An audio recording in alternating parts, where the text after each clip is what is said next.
Hello everybody. अपने पिछले lectures में हमने फील्ड इफेक्ट ट्रांजिस्टर्स के डिफरेंट टाइप्स की बात की थी।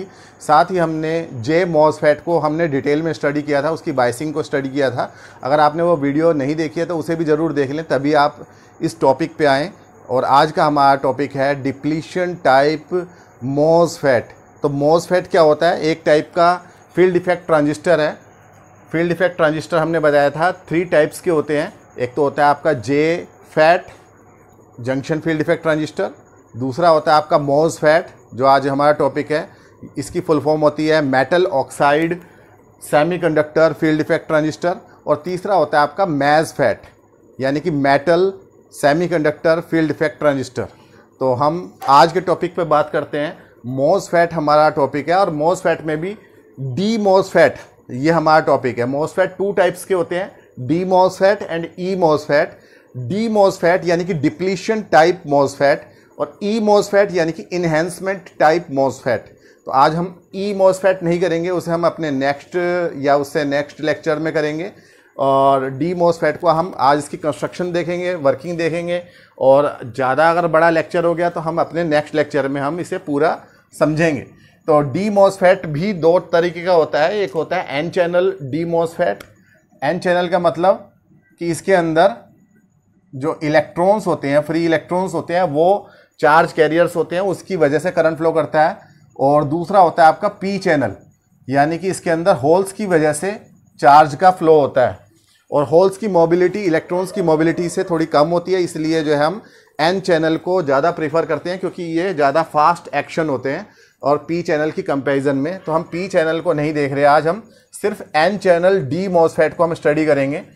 तो इसके कंस्ट्रक्शन में आप देखिए, एक ब्लॉक होता है सेमीकंडक्टर का। चाहे तो अगर एन चैनल आप ले रहे हैं, एन चैनल मॉसफेट की बात कर रहे हैं, तो आपको पी टाइप मटेरियल का एक ब्लॉक लेना पड़ेगा, और अगर ये पी चैनल होता है तो एन टाइप का लेना पड़ेगा, उल्टा लेना पड़ेगा। तो एन चैनल डी मॉसफेट यानी डिप्लीशन टाइप मॉसफेट है, तो यहाँ पर हमें पी टाइप मटेरियल हमें लेना पड़ेगा, एक ब्लॉक लेना पड़ेगा। इसे हम बोलते हैं सबस्ट्रेट। और ये जो सबस्ट्रेट होता है ये मेटल से कांटेक्ट में होता है, मेटेलिक कांटेक्ट होता है, यानी कि इसे हम कनेक्शन में दे सकते हैं सर्किट के अंदर। और ये सबस्ट्रेट टर्मिनल हो गया जिसे हम एस से डिनोट करते हैं। इसी पी टाइप सबस्ट्रेट के यानी कि इस पीस जो ब्लॉक जो है ये आपका पी टाइप मटेरियल का, इसी के अंदर एन टाइप मटेरियल डिफ्यूज्ड होता है। तो यहाँ पर ये एन टाइप मटेरियल डिफ्यूज्ड है और यहाँ पर डिफ्यूज्ड है, ऊपर नीचे 2 तरफ डिफ्यूज्ड होता है। ये भी एन टाइप है। तो आपको पता है पी और एन के बीच में यहाँ पर क्या होगा, एक डिप्लीशन लेयर बन जाएगी। ठीक है, वो हम बाद में चर्चा करते हैं। पहले आप ये देखिए कि ये वाला जो टर्मिनल है यहाँ पर भी मेटेलिक कॉन्टैक्ट होता है। तो ये मेटेलिक कॉन्टैक्ट है जिसे मैं डार्क कर रहा हूँ, यानी कि आसानी से हम इसमें करंट फ्लो करवा सकते हैं यहाँ से। और मेटेलिक कॉन्टैक्ट यहाँ पर भी है। ये जो मेटेलिक कॉन्टैक्ट्स हैं, नीचे वाले को हम बोलते हैं सोर्स, ऊपर वाले को हम बोलते हैं ड्रेन। तो ये 2 टर्मिनल्स हो गए। इन दोनों के बीच में एक गेट टर्मिनल होता है जिसकी वोल्टेज की हेल्प से हम करंट को कंट्रोल करते हैं बिटवीन सोर्स एंड ड्रेन। ये पहले हम जे फैट में स्टडी कर चुके हैं, तो उसे भी आप देखें।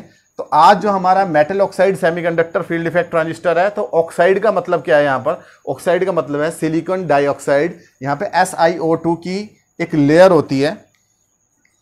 ये जो सबस्ट्रेट है और उसके बाहर यहाँ पर, ये मैं रेड कलर से शो कर रहा हूँ, ये आपका SiO2 की लेयर है। SiO2 सिलिकॉन डाइऑक्साइड की लेयर है, और इस लेयर के बाहर मेटेलिक कांटेक्ट है, और इस टर्मिनल को हम बोलते हैं गेट। ठीक है, इन दोनों एन टाइप को कनेक्ट करते हुए यहाँ पर डिफ्यूज्ड होता है एन टाइप मटेरियल, पहले से ही डिफ्यूज होता है। ये भी एन टाइप है, इसे हम बोलते हैं चैनल। तो हम एन चैनल मॉसफेट की बात कर रहे थे, इसलिए यहाँ पर ये एन टाइप मटेरियल है और ये पी टाइप मटेरियल का सबस्ट्रेट है। तो कुल मिला के एन टाइप मटेरियल कहाँ से कहाँ तक हो गया, यहाँ से ये आप मेरी बाउंड्री देखते चले जाइए, ये पूरा का पूरा एन टाइप मटेरियल है। चाहे तो आप बीच में से इसे ब्रेक कर दें, हटा दें लाइन को। तो कुल मिला के आपके पास में ये 4 टर्मिनल डिवाइस है।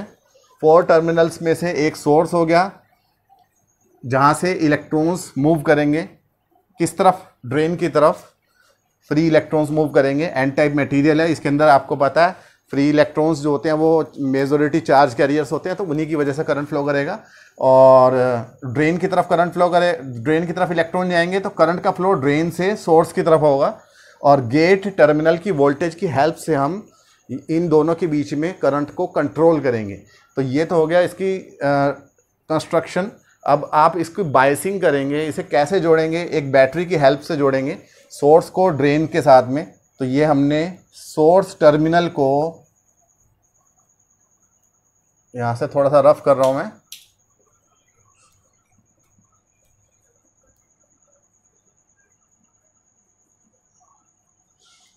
ड्रेन के साथ में जोड़ दिया है एक बैटरी की हेल्प से। बैटरी का पॉजिटिव टर्मिनल ड्रेन की तरफ होता है और नेगेटिव टर्मिनल सोर्स की तरफ होता है। और इस बैटरी को हम बोलते हैं, इसकी वोल्टेज को हम बोलते हैं VDD। VDD मतलब ड्रेन वोल्टेज है। एक्चुअली यहाँ पर जो सोर्स होता है इसे हम अर्थ कर देते हैं, तो सोर्स का जो पोटेंशियल है वो कितना माना जाएगा, 0। तो ये यहाँ पे अर्थ हो गया, तो यहाँ वोल्टेज 0 है, V = 0। तो इसीलिए यहाँ बैटरी का नाम हमने रखा है VDD, यानी सारी पोटेंशियल, पॉजिटिव पोटेंशियल ड्रेन को दी गई है यहाँ पर। और अगर यहाँ पर कुछ रेजिस्टेंस है इस सर्किट के अंदर, तो ड्रेन और सोर्स के बीच में एक वोल्टेज का डिफरेंस होगा जिसे हम बोलेंगे VDS, voltage difference between drain and source. Drain and source के बीच की वोल्टेज VDS। और जो ये सबस्ट्रेट है, चाहे तो हम इसे अलग से बैटरी से कनेक्ट कर सकते हैं, लेकिन ज़्यादातर जो समझने के लिए हम यूज़ करते हैं, तो हम इस सबस्ट्रेट को डायरेक्ट हम सोर्स से कनेक्ट कर देते हैं। यानी कि सबस्ट्रेट जो है वो सोर्स से कनेक्ट हो गया है, तो इसका मतलब सबस्ट्रेट की वोल्टेज को हम इसमें चेंज नहीं करेंगे। सबस्ट्रेट की वोल्टेज जो है वो अर्थ की वोल्टेज यानी कि सोर्स की वोल्टेज पोटेंशियल के इक्वल रहेगी, 0 रहेगी। तो उसका मतलब यह है कि अब हम इसे मान सकते हैं कि ये 3 टर्मिनल डिवाइस है। यहाँ पर जो वोल्टेज है वो मतलब जो 3 टर्मिनल्स हैं वो सोर्स, गेट एंड ड्रेन का ही काम है यहाँ पर। और हम यहाँ पर सबस्ट्रेट के पोटेंशियल को चेंज नहीं करेंगे। तो ये 3 टर्मिनल डिवाइस हमने बना लिया है यहाँ पर अब 4 टर्मिनल की जगह पे। तो आप यहाँ पर देखिए, गेट और सोर्स के बीच में भी एक बैटरी जुड़ी हुई होती है, और वही जो बैटरी होती है उसी की वोल्टेज की हेल्प से यहाँ पर करंट कंट्रोल होता है। तो हम इसके डिफरेंट केसेस देखते हैं, अलग अलग केसेस होते हैं। हम गेट को सोर्स के साथ में एक बैटरी से भी जोड़ सकते हैं, और without any battery gate terminal को सोर्स टर्मिनल से डायरेक्ट भी जोड़ सकते हैं।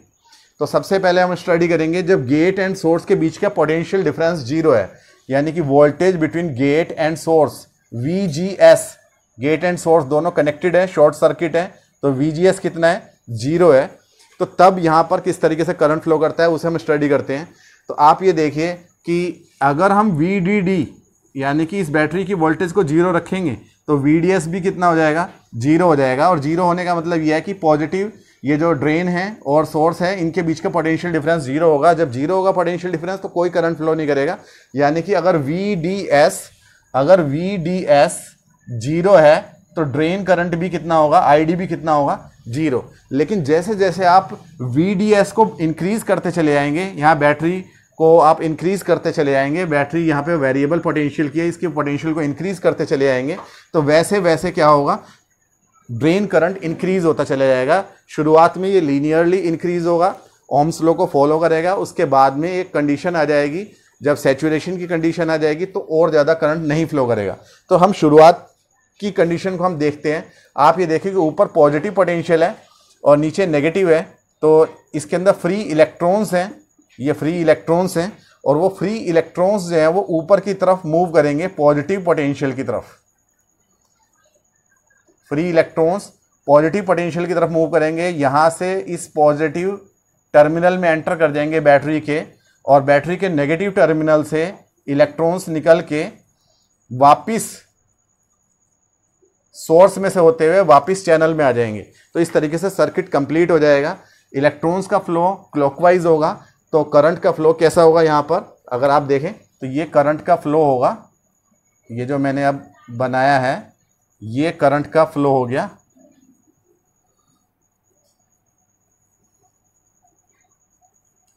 और ये करंट होता है ID, ड्रेन करंट। तो यहाँ drain current anti clockwise flow कर रहा है। अगर हम दोनों के बीच में ग्राफ खींचें, किस चीज़ के बीच में, VDS और ID के बीच में अगर हम ग्राफ खींचें तो ग्राफ किस तरीके से आएगा। हमने एक्स एक्सिस पे ले रखा है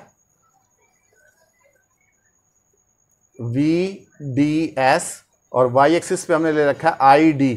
तो शुरुआत में जब VDS 0 तो ID 0, जैसे जैसे हम VDS को इंक्रीज करते चले आएंगे, इन दोनों के बीच में potential difference, source and drain के बीच का पोटेंशियल डिफरेंस इंक्रीज होता चला जाएगा। वैसे वैसे और ज़्यादा करंट फ्लो करने लगेगा, और ज़्यादा इलेक्ट्रॉन फ्लो करने लगेंगे, तो ये कर्व सीधा आएगा। और लेकिन सेम टाइम पर आप ये देखिए गेट जो है वो किस तरीके से इफेक्ट डालेगा। गेट का जो टर्मिनल है वो अपना यहाँ इलेक्ट्रिक फील्ड जनरेट करेगा, और वो किस तरीके से इफेक्ट डालेगा पूरी डिटेल में स्टडी करेंगे हम अपने नेक्स्ट लेक्चर में, क्योंकि ये लेक्चर बहुत ज़्यादा लंबा हो जाएगा।